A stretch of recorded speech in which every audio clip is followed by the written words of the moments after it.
పశ్చిమ బెంగాల్, అస్సాం, పుదుచ్చేరిలో బీజేపీ విజయం సాధించడంతో ఏపీలో ఆ పార్టీ నేతలు, కార్యకర్తలు సంబరాలు జరుపుకుంటున్నారు. విజయవాడలో కేంద్ర మంత్రి భూపతిరాజు శ్రీనివాస్ వర్మ, మంత్రి సత్యకుమార్ ఆధ్వర్యంలో బీజేపీ నేతలు స్వీట్స్ పంచి బాణసంచా పేల్చారు. వెస్ట్ బెంగాల్లో ఆటవిక పాలనకు ప్రజలు ముగింపు పలికారని అన్నారు. బీజేపీ సిద్ధాంతాల పట్ల ప్రజలకు రోజురోజుకి విశ్వాసం పెరుగుతోందని అన్నారు.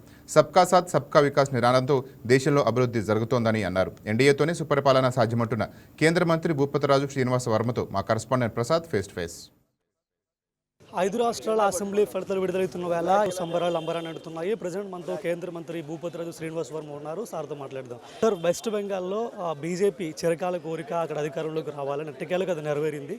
దీని గురించి ఏం చెప్తారు? ఇలా పశ్చిమ బెంగాల్ ప్రజలు ఒక విలక్షణమైనటువంటి విజ్ఞతతో కూడినటువంటి తీర్పునిచ్చారు. రాబోయేటువంటి బెంగాల్లో జరగబోయేటువంటి అభివృద్ధికి ఈవేళ చక్కటి పునాది పడింది అనేటువంటి విషయాన్ని సందర్భంగా చెప్తూ ఉన్నాం. గత 15 సంవత్సరాలుగా ఏమాత్రం అభివృద్ధికి నేర్చుకోలేనటువంటి రాష్ట్రం ఏదైనా ఉన్నదంటే ఈ దేశంలో పశ్చిమ బెంగాల్.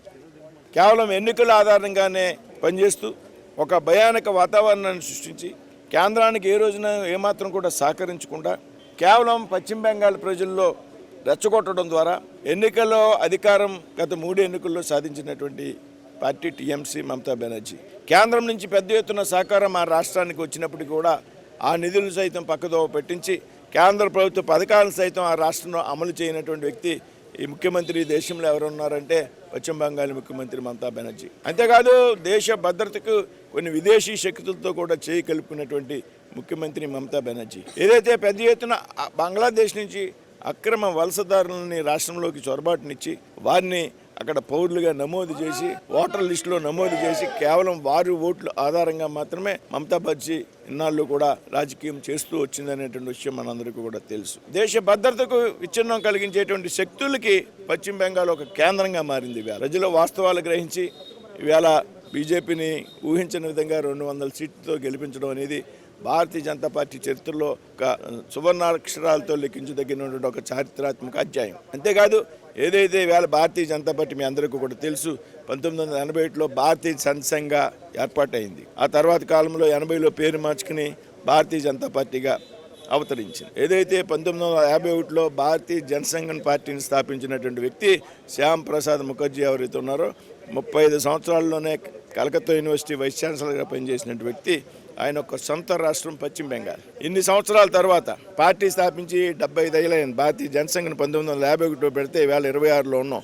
75 వసంతాలు పూర్తి చేసుకున్న తర్వాత బెంగాల్కి చెందినటువంటి వ్యక్తి స్థాపించినటువంటి పార్టీ ఈవేళ బెంగాల్లో అధికారంలో రావడం అనేది భారతీయ జనతా పార్టీ ఒక అద్భుతమైనటువంటి విజయం. సౌత్కు సంబంధించి కేరళ కానీ తమిళనాడు కానీ దానికి సంబంధించి కేరళ తమిళనాడు ఆ రాష్ట్ర ఎన్నికలకు సంబంధించి ఏం చెప్తారు బీజేపీ పార్టీకి? కేరళలో అసెంబ్లీలో మేము అడుగు పెట్టబోతా ఉన్నాం. భారతీయ జనతా పార్టీ శాసనసభ్యులు అంటే అది దేనికి సంకేతం అంటే రాబోయేటువంటి రోజుల్లో భారతీయ జనతా పార్టీ కేరళలో కూడా ప్రభుత్వం ఏర్పాటు చేస్తుంది అనేటువంటి దానికి సంకేతం. ఏ విధంగా అంటే ఇదే బెంగాల్లో 2011కు ముందు ఒక శాసనసభ్యుడు కూడా లేడు.